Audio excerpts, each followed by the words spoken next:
여러분 안녕하세요. 우리 공고문이 나왔어요. 이제 공부하는 길밖에 없어. 그러면 합격의 지름길은 교직논술을 만점 받아야 돼. 그러면 남아있는 기간에 교직논술을 만점 받게 하는 최종 전략을 알려드리는 거야. 그래서 9월, 10월 논술 과정이 제일 중요해. 뭐냐? 9월, 10월 논술에서는 제가 시험에 나올 만한 주제들을 엄선해서 제시를 해주고 어떻게 써야 되는지를 지도하는 것이 목적입니다. 그래서 여러분들이 조금 이따 OT 설명을 하겠지만 9월, 10월 논제는 한 주제를 10번 정도, 20번까지 쓰는 연습도 해야 됩니다. 자, 칠판 보세요. 첫째, 이번 그 원거지 양식에서 줄글로 바뀌었잖아요. 몇 분 안에 써야 돼? 당연히 60분이죠.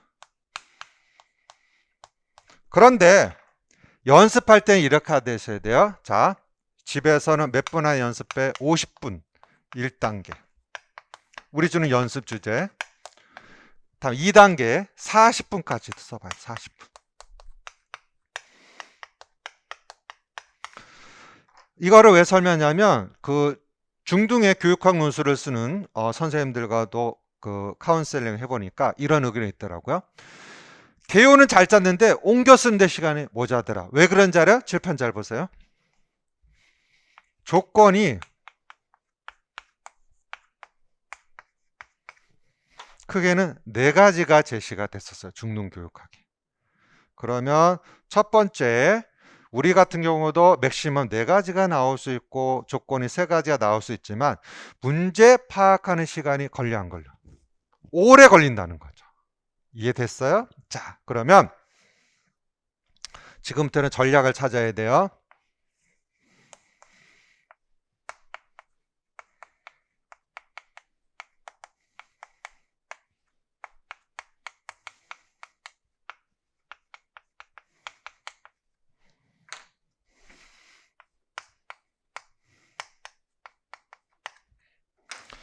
문제를 받으면 여러분들이 이제 시험지 받으면 이제 손머리하고 엎어져 있어요. 그런데 딱 봤을 때 문제 파악합니다.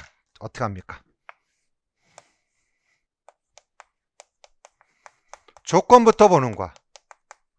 그러니까 논제가 있으면 내용 있고 밑에 여기 100점, 15.5점 이렇게 나와 있지. 그러면 문제 받으면 이거 보지 마. 뭐부터 봐? 여기부터. 여기는 필요 없죠? 외적이니까. 아! 15점이야. 그러면 15가지의 핵심 키워드를 써야 된다는 걸 명심해. 그러니까 여러분들이 논술 쓸 때 중요한 게 뭐냐면 내가 문장으로서 설득한다 생각하지 마시고요. 채점이어도 마찬가지야. 핵심 키워드를 썼는가 채점한다는 얘기야. 그러면 여러분들이 이 키워드를 작성하려면 뭘 작성해야 돼? 개요도. 그러면 이렇게 되겠죠. 우리 서론 쓰는 법 결론은 틀을 배웠죠? 그는 1분 3초 안에 써야 돼. 그러면 어떻게 합니까? 간단해. 1. 쓰지 마. 쓰지 말는 뜻이 아니라 내용 쓰지 말고 여기다 예를 들어서 내가 쓰는 거 뭐 예를 들어서 교사의 뭐 제시된 측면에서 갖고 있는 뭐 윤리적 딜레마 이렇게 썼다 칩시다. 그러면 이거에 대한 어떤 윤리적 딜레마 키워드를 정확히 써야 되는 거죠. 그래서 유아 측면에 가르치는 또 학부모 측면에 이렇게 키워드만 딱딱 써놔. 또 예를 두 번째 예를 들어서 뭐 키워드 교사 효능감이다. 이렇게 예를 들어 하는 거야. 세 번째 우리가 뭐 제시된 측면에서 볼 수 있는 측면에서 보면 뭐 우리가 여러 가지 측면에서 보죠. 예를 들어서 뭐 생존기다. 네 번째 또 우리가 제시 측면에서 뭐 아마 가정적으로 써보는 거야. 우리가 직무 만족도다. 이렇게 딱 가정합시다. 그러면 문제를 보고요. 조건을 빨리 보고 이 문제는 어떤 방향으로 갖다 빨리 캐치하시고 그 다음에 논제로 올라갑니다. 그래서 첫 번째, 사례를 읽고 이렇게 내려오는 것이 아니라 배점을 보고서 위로 올라간다. 오케이? 그러면 모든 논술은 이 사례 안에, 어디 안에? 사례 안에 뭐가 있다? 힌트가 있다. 그렇게 출제를 합니다. 시험 문제. 그러면 여러분들이 정신 바쳐야 될 게 뭐냐면 잘 봐. 이 논술의 문제점은 뭐냐면 뭐가 제한점이야? 시간. 그러니까 초조해. 날 합격해야 되는데. 그게 중요한 게 아니라 시간을 누가 조직적으로 나누어서 어떻게 내가 연습해 갔냐. 그게 중요한 거야. 그럼 한번 물어볼게. 여러분들이 이번 나온 측면에서 줄거리 2매잖아. 2매. 그러면 이번 채점 기준에 이렇게 써요. 양은 채점하지 않다고 했지만 그래도 다 쓰면 좋겠지. 그래도 1매 2매의 첫 번째 줄 5줄 안까지는 넘겨야 돼. 근데 의무적으로 넘길 필요는 없어. 그런데 중등 그 전공 선생님들 또 교육학 채점원서 들어보니까 한 매 갖고는 조건이 다 쓸 수 없다. 그리고 한 매 했을 때는 채점하는데 조금 부족함이 있었다. 이런 공통적 의견이었어요. 그래서 가급적인 우리는 여기 2매는 꼭 넘어가도록 하자.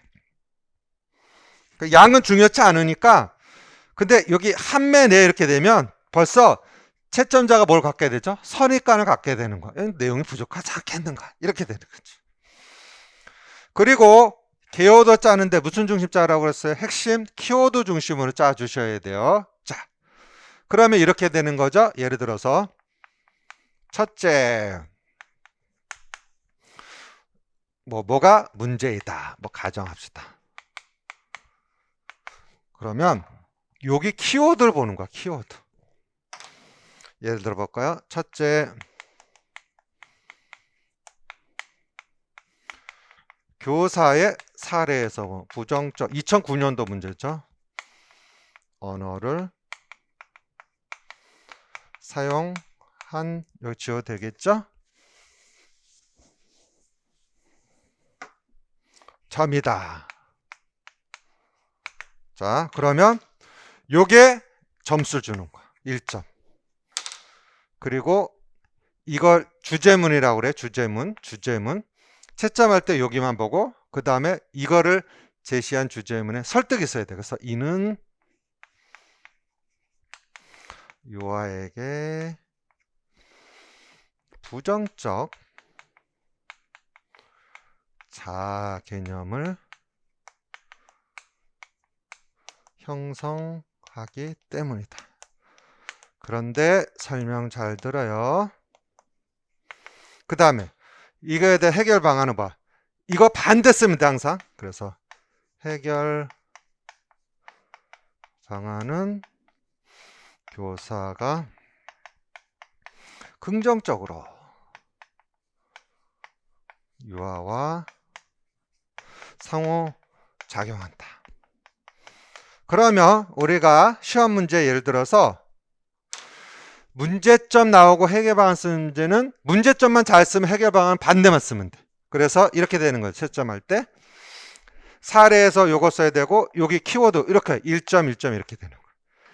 단 논의 문장은 채점하지 않아요. 단 논술의 형식이 필요하니까 뭐는 써줘야 돼?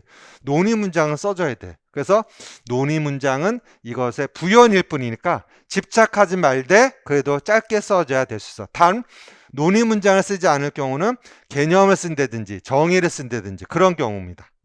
목표를 쓴다든지. 알았나요? 그렇게 해서 연습을 꼭 해주시고 아마 올해 시험은 시간과 싸움이다. 그러니까 50분 연습, 40분 연습 해주시고 그 다음에 줄글에도 옮겨 쓰는 연습을 좀 해주면 좋겠어요.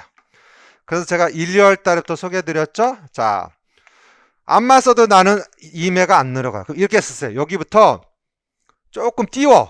이렇게 돼 있죠.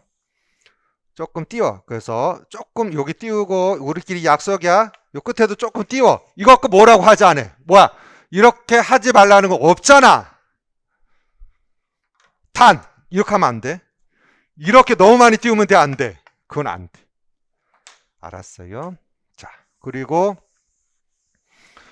요번 이제 답안지에 이렇게 나올 수 있는데 이렇게 있죠.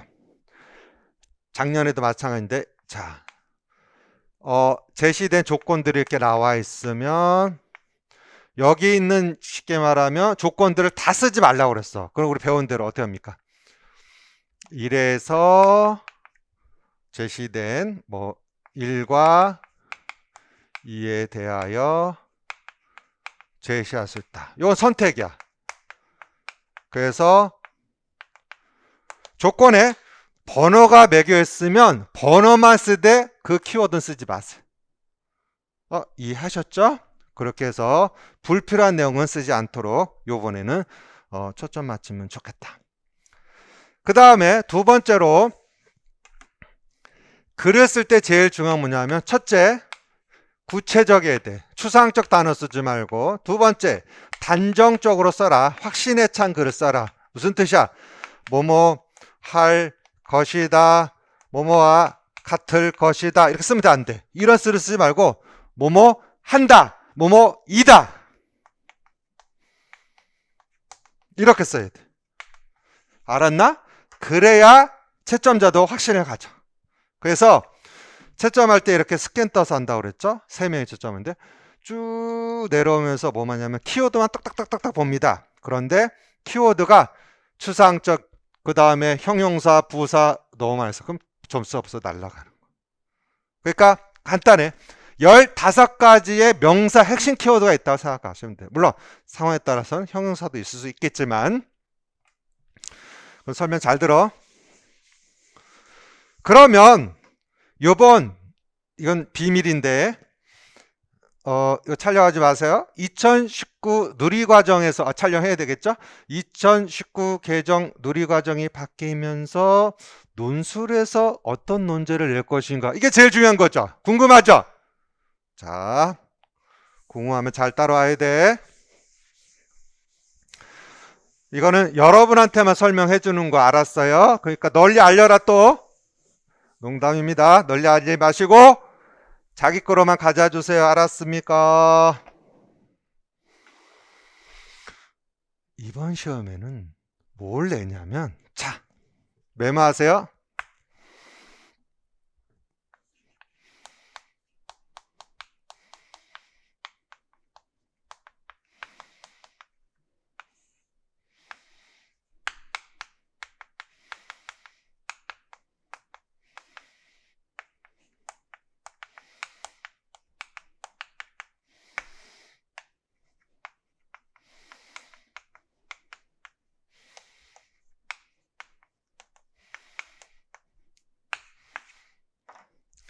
사례를 넣더라도 여기 있는 걸 살려서 냅니다.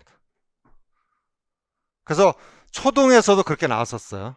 바뀌었을 때. 그러니까 이거 암기사항이 있죠. 큰 타이틀 정확히 암기해서 쓰되, 이때는 논술이니까 문장이 통문장이 안 맞아요. 핵심 키워드만 써도 됩니다. 단 주의해야 될 게 뭐냐면, 여기 놀이 실행 밑에 있는 설명들이 있어. 책자 보면 그 내용을 정확히 숙지하고 있어요. 첫째, 큰 타이틀 암기를 해두시고 밑에 뭘 말하는지가 이해가 되었을 수가 있다, 그 얘기입니다. 여기에 이제 뭘 내냐면 이론을 접목하는 거죠. 그럼 뭐가 나오냐? 이렇게 되는 거죠. 조직, 문화. 뭐가 나와? 또 지도성 이론. 이거예요. 시험 문제가 끝이에요. 이게 출제의 기본적 원리인 겁니다. 그럼 조직문화에서는 기본적으로 직무 만족도, 또 직무 스트레스, 그런 것도 낼 수 있고, 그 다음에 뭡니까? 2019 개정 누리과정에서 강조한 교사 역량이 뭐죠? 자율성과 뭡니까? 책무성이죠. 이거 연결해서 교사론과 연결해서 출제할 수밖에 없다. 그리고 제일 강조하는 게 뭐냐? 이겁니다. 가정과 어디 사회, 지역사회, 또 사회 자원 있죠? 누리 이름. 이거를 시험에 냅니다. 그러면 전에 웹스타에 나왔을 때 기본적으로 알다시피 알아야 될 게 뭐냐면 브롬펜 브레너 이론을 꼭 공부하세요. 무슨 체계? 미시체계. 또 무슨 체계? 중간체계. 또 무슨 체계? 외체계. 또 무슨 체계? 거시체계. 요번에 2019 개정 누리과정의 바탕에 된 큰 이론이 뭐냐면 철학적으로 뭐라고요? 레지오 에밀리아 접근법이고, 두 번째는 브론펜 브레너 이론이고, 그 다음에 구성주의니까 뭡니까? 삐아제가 못합니까? 비고츠키가 바탕이 되는 거. 이게 이번 시험에 커다란 줄기를 갖고 있다는 것만 눈치채시면 돼. 그러면 전공에서도 마찬가지예요. 피아제 이론을 묻되 기존에는 뭐 동화 조절 평형화, 인적 또 불일치로 묻죠. 그게 아니라 인지적 구성주의 큰 틀을 묻고 사회적 구성주의 큰 틀을 묻고 이렇게도 접근이 될 수 있고, 거기에 따른 교사 역할, 비고츠키하면 뭐가 납니까? 협동학습을 강조하죠.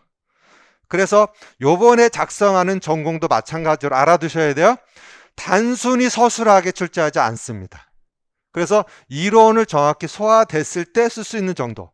그래서 아마 요번 전공 문제에서는 단답형보다 서술형 문항이 많아지는데 이유가 뭐냐면 변별을 해야 되기 때문에. 무슨 얘기냐? 작년에 시험에서도 서술형에서 점수가 많이 깎였어요. 왜? 나는 맞다고 썼는데 채점을 보니까 가채점은 잘 나왔어. 해보니까 떨어져. 그럼 출제자들 뭐 생각해? 단답형을 정해져 있잖아. 근데 서술형에는 그 핵심 키워드에 따라 타당한 문장을 써야 되기 때문에 그렇게 되는 겁니다. 그래서 큰 틀을 소개해 드렸으니까 이런 맥락에 접근해서 들어가시고, 제가 요 9월 10월 안에 제시되는 논제를 꼭 연습하길 부탁드립니다. 알았어요? 그래서 최선을 다해서 합격할 수 있는데, 교직 논술은요 한 주 드시면 안 돼. 꼭 한 주에 한 편을 쓰도록 노력하시고, 시험장 가서도 자신감 있게. 논술은요 외워 쓰는 게 아니니까, 외워서 갔는데 안 나오면 어떡해. 그게 아니라 제시된 지문을 통해서 할 수 있는 거야. 자, 그럼 칠판 보세요. 출제 양식을 소개해 드릴게요. 이렇게 출제될 수가 있어요. 첫 번째, 그동안 나왔던 게 뭡니까? 김교사. 대화 형식이 많이 나왔죠. 기존 형식. 그런데 이렇게도 바뀔 수 있어요. 가다다, 뭐 아니면 샵1, 샵2, 샵3. 이게 무슨 형식이야? 이게 중등교육과 형식이야. 그러니까 설명 잘 들어요? 이렇게 사례로 나오면 훨씬 수월한 것이고, 만약에 이렇게 단락단락 나온다는 건 더 어려운 거. 왜? 여기에 이론 하나, 여기에 이론 하나, 여기 이론 하나, 그렇게 출제한다. 그 뜻이야.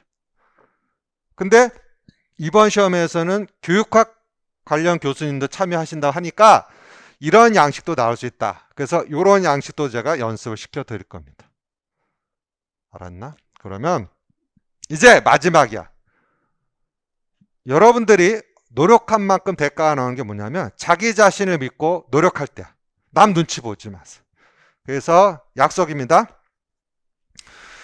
9월 10월 교직논술 이제 8가지를 줄 텐데, 자, 한 주제당 최소 몇 번 쓴다고? 10번. 그러니까 여러분들이 설명 잘 들을게요. 합격이라는 건 뭐냐면 결국은 점수야. 그럼 점수라는 건 뭐야? 그 점수에 갖고 있는 타당한 답을 썼을 때 받는 거죠. 그러면 내가 공부를 하는데 그렇게 타당한 답 키워드를 얼마큼 연습했냐? 행동주의로 공부해야 돼. 근데 대부분 다 감정이입을 공부해. 기분 안 좋아, 우울해, 슬럼프, 빠질 시간이 없어. 시간 정해서 행동주의라고 잠잘 때 자고 이렇게 로봇처럼 할 수밖에 없어. 정신 바짝 차려요. 그걸 1차에 매진하고 2차는 그 다음 가서 충분히 제가 지도해 주니까 그때 따라오셔도 돼.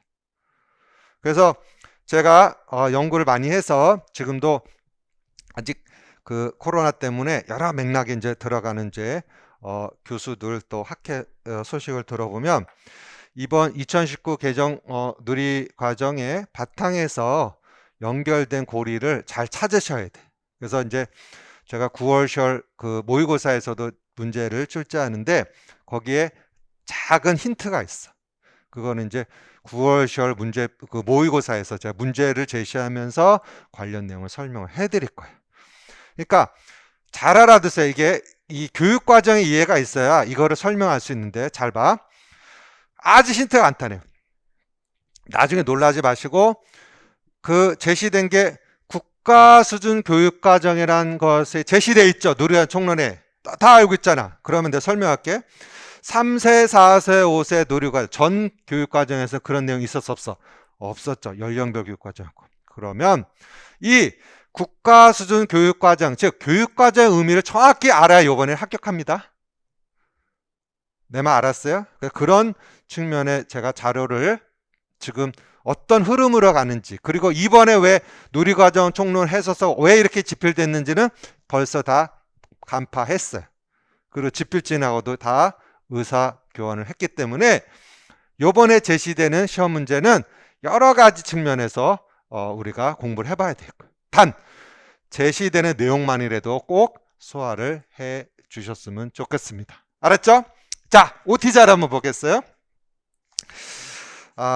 이번 이제 합격하기 위해서 9월, 10월 교직 논술을 보면 어쨌든 실전에 합격할 수 제가 문제 줄 건데, 근데 이제 예전에는 비공개 논제가 제시를 했었어요. 그 뭐냐면 이제 그 시험에 나올 만한 그런 주제들을 자료실에 탑재 안 하고 여기 화면에만 띄워갖고 공부를 하게끔. 왜냐면 그건 노출이 되면 안 되니까. 근데 지금 상황은 코로나 상황이라 이 비공개 주제도 다 인강선생님도 볼 수 있게끔 제가 제시를 해 드릴 겁니다. 자, 그래서 일단 강의 계획을 보시면 요번 주가 이제 첫째 주제가 될 것이고, 다음 주 두 번째, 3주차, 그리고 추석 명절이 있더라고요. 그래서 제시된 측면에서 제시된 내용을 보시면 추석 명절 주간의 끝에 10월 3일은 강의가 있어요. 물론 이제 여러분들 집에 있으면 되죠. 코로나 어떻게 될지 모르지만, 하지만 전 촬영해서 올려드릴 테니까 추석에 쉼이 없다, 그렇게 말하시면 돼요. 단 주의사항이 뭐냐면 우리가 보통 시험 보기 그 일주일 전에는 종강을 해주기 때문에 마지막 7주차, 8주차는 두 주제를 동시에 드릴 거야. 그래서 7주차, 8주차는 거기 해제, 논제까지 해설지를 드릴 테니까 주의사항이 뭐냐면 8주제를 봤는데 마지막 7주하고 몇 주? 8주는 두 가지 주제로 마무리할 거다. 그리고 제가 첨삭을 하다 보니까 여러 가지 그 상황을 보니까 첨삭을 가급적 빨리 보내주면 좋겠어요. 첨삭 인원이 많기 때문에. 그렇게 해서 3일 이내로 기약 엄수해서 보내주시면 좋겠습니다. 그리고 9월, 10월 논제 하면서 나는 첨삭도 봤는데 이거 궁금한 점 있습니다, 교수님. 그러면 본인 연락처를 적어주시고 언제 통화 가능합니다 제시해 주세요. 그럼 제가 시간을 이렇게 해서 전화통화도 해 드릴 테니까, 그래서 최근에 논술 첨삭하면서 전화지도도 제가 해드린 친구들도 있어요. 그래서 힘이 난다, 뭐 그런 얘기도 하시더라고요. 알겠어요? 자, 그렇게 진행합니다. 자, 그러면 간단히 이번 주 주제를 한번 보겠습니다. 근데 이 주제는 처음에 이 OT자로 끝나고는 논술 먼저 쓰고 이 설명을 듣는 게 도움이 되리라 봅니다. 자, 제가 이론적 자료를 좀 드렸어요. 자, 첫 번째 교사 발달이죠. 같이 보겠어요. 한 장 넘어가면, 자, 교사 교육에 주는 중요성. 자, 당연히 그 교사에 갖고 있는 그 전문성과 자율성이 굉장히 중요한 거죠. 교사 스스로 그에 적합한 교사 교육을 경험하도록 돕는다, 이 뜻이죠. 그럼 거기 미치죠. 우리가 엘바제 실천적 지식을 바탕으로도 지도할 수 있는 거죠. 또 스스로 자기를 갱신시킬 수 있다, 변화시킬 수 있다는 뜻이죠. 다음, 경력교사는 초임교사에 대한 격려, 쉽게 말해 협력해주는 동기부여. 다음, 유아 발달에 의하다. 이 정도는 암기하고 있어요. 자, 이론적으로 첫째, 캐츠, 세 번 출제됐죠. 전공에서 생존기, 강화기, 갱신기, 성숙기. 갱신기의 특징이 뭡니까? 항상 새로운 걸 도전한다. 그런 맥락을 우리가 파악을 해야 되겠죠. 퓰러, 교직 이전의 관심사, 생존에 대한 초기 관심사, 교수 상황, 학생에 대한 관심사. 그래서 시험에는 학생에 대한 관심사가 2번이나 시험에 나왔죠. 자, 넘어가자. 버크, 교직 이전, 교직 입문, 능력 구축, 열중과 성장, 좌절, 안정과 침체, 교직 쇠퇴, 교직 퇴직. 올해는 교사 발달을 꼭 보셔야 돼요. 그래서 주기 단계 외우고 내용도 이건 다 수업 시간에 배웠으니까 꼭 복습하면 좋겠다. 다음 하브 그레스 퓰란도 최근에 나왔죠. 그래서 과거 논술에서 지식과 그 다음에 뭐 이해 측면, 태도 측면 그런 게 나왔었는데 하브 그레스 퓰란 지식과 기술 발달 측면, 자기 이해 발달, 또 생태학적 변화. 오늘 논제가 이것 거 쓰는 거야. 그런데 여기 크게 3가지죠. 그 안에 3가지를 더 해보라 이 뜻이야. 그래서 9점인 거야. 도전해봐요. 다음 자아 개념과 그래서 벤도라의 자아 효능감을 바탕으로 해갖고 이제 우리가 교사 효능감, 교수 효능감 이렇게 되는 거죠. 넘어갑니다. 자아 개념 설명 안 드려도 되겠죠. 그래서 교사 효능감 기본적으로 벤도라 측면에서도 교사로서 교육적 상황에 자기가 어떤 일을 해내서 능력을 이해하는 거죠. 이런 벤도라의 교사 효능감을 바탕으로 해서 내는 게 깁슨과 덴버의 교수 효능감이 되는 거죠. 그래서 개인적 교수 효능감 또 일반적 교수 효능감 이렇게도 연결이 됩니다. 그래서 교사 효능감이 좀 더 큰 개념이고 교수 효능감 좀 작지만 여러분들이 구별을 잘 해주셔야 돼요. 그러니까 교수 효능감은 가리키는 거에 초점 맞추는 거야. 봐봐. 자신의 교수 행위가 아이들한테 긍정적 영향을 미칠 수 있다는 그런 신념인데 교사 효능감 뭐냐면 아이들 관련된 의사결정 참여하고 그 다음에 교재 교구 또 학부모 참여 좀 포괄적이죠. 구별해 주셔요. 그래서 효능감 기대 결과 기대 바탕으로서 제시가 됩니다. 신념 발달에서 전공 과거 기출문제에서 우리가 성숙지 측면이 나왔었죠. 이번엔 구성주의 측면에도 접근할 수가 있겠죠. 자, 그래서 성숙지 측면에서는 우리가 유전적 요인 타고난다 그 뜻이죠. 그래서 루소 그 다음에 게젤, 홀 연결해야 되겠죠. 행동주의는 이제 자극과 반응의 연결이고 구성주의, 상호작용주의 스스로가 키워드죠. 알아두셔야 돼. 그 다음에 두 번째 자료 보겠어요. 반성적 사고 이거 모르면 안 됩니다. 두의와 반성적 사고 거기 두의 빛을 주세요. 우리가 제시되는 그 유치원교육과정은 1차 유치원교육과정이 1969년부터 제시가 되어 있어요. 그때 1차 유치원교육과의 바탕이 된 게 누구 이론이야? 두의의 이론이야. 경험 중심 교육과정. 몰랐죠? 메모해놔. 나중에 울지 말고. 두의와 반성적 사고. 두의가 뭘 얘기합니까? 학교에서 배운 것이 실생활에 도움이 되면 좋겠다. 그러면 그것이 문제 해결에도 도움이 되면 좋겠다. 이렇게 연결되는 거야. 그 문제 해결의 표현은 뭐야? 반성적 사고다. 이렇게 설명할 수 있는 거지.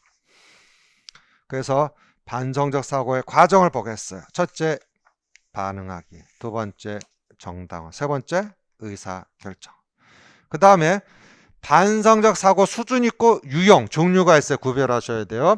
반성적 사고의 첫 번째, 실천 행위에 대한 반성. 이거는 이미 일어난 거에 대한 과거에 대한 반성하는 거. 행위 중에 반성적 사고는 교수 학습 원래 융통성과 비슷해. 가르치는 중에 변경하는 거야. 다음, 행위를 위한 반성적 사고는 뭡니까? 미래지향적. 앞으로 이렇게 하겠다. 그 다음 보겠어요. 반성적 사고의 수준, 기술적 수준, 전문가 수준, 비판적, 또 도덕적, 윤리적 수준이죠. 그래서 이거는 전공에서도 시험에 출제가 됐었죠. 여기서 말하는 기술 수준 낮은 이 기술이 스킬이 아니고 디스크라이브 쓴다는 뜻이에요. 어떤 건 나열한다냐. 주된 관심은 자신이 알고 있는 기술적 목적, 키워드. 얼마큼 목적 달성에 드는 거. 기술적 수준. 전문가적 수준은 그것이 나중에 어떻게 교육적으로 효과가 있는가. 빈바전 사회적 기준의 그런 뜻이죠. 이러한 반성적 사고를 반영할 수 있는 게 반성의 무슨 쓰기야? 저널 쓰기라 할 수 있다. 그러니까 자기가 쓴 거를 쉽게 말하면 일기 쓰듯이 자기 교수 학습 방법이나 원리에 대해서 이렇게 해봤는데 내가 이렇게 해서 실천 행위에 대해서도 고민해보고 고민해서 쓰는 게 반성적 전화쓰기죠. 자신이 무엇을 알고 있는지, 뭘 느끼는지, 왜 아는지 이유를 알 수 있는 되는 거예요. 그래서 반성적 사고의 과정이 있듯이 반성적 전화쓰기 과정에는 처음에 반응하기, 아까 정당하기인데 여기 막 확장하기, 결과에 대해 이야기. 이것도 비슷하지만 조금 차이가 있으니까 알아두면 좋겠다. 그렇게 해서 넘어가시면, 자, 반성적 전화쓰기 말고 또 교사 이야기 쓰기, 생애적 글쓰기 등 또 관련된 우리가 교사들이 동료 장학 측면, 장학할 수 있는 부분에서도 그런 내용들이 있다.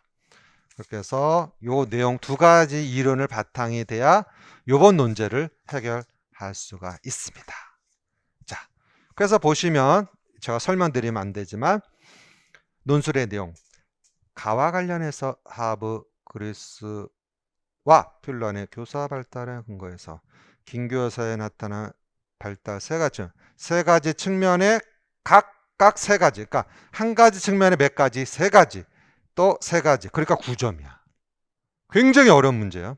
두 번째, 라다라의 교사의 전화쓰기다. 어느 수준인데 이거 쉽죠. 반선적 사고를 알면 쓸 수가 있는 겁니다. 한번 도전해 보세요. 알겠죠? 오케이. 그 다음에 나눠준 샘플은 지난주, 그러니까 뭐 쉽게 말하면 7, 8월 마지막 주에 된 탄력적 운영에 관한 샘플을 제시를 해봤습니다. 그래서 다들 잘 하셨는데 첫 번째, 두 번째 제시해서 우리가 이제 2019 개정 누리관 연결해서 제시를 해봤죠. 참고해서 우리가 꼭 한번 이 정도는 작성할 수 있어야 됩니다. 아셨어요? 그렇게 해서 도움이 됐으면 좋겠다.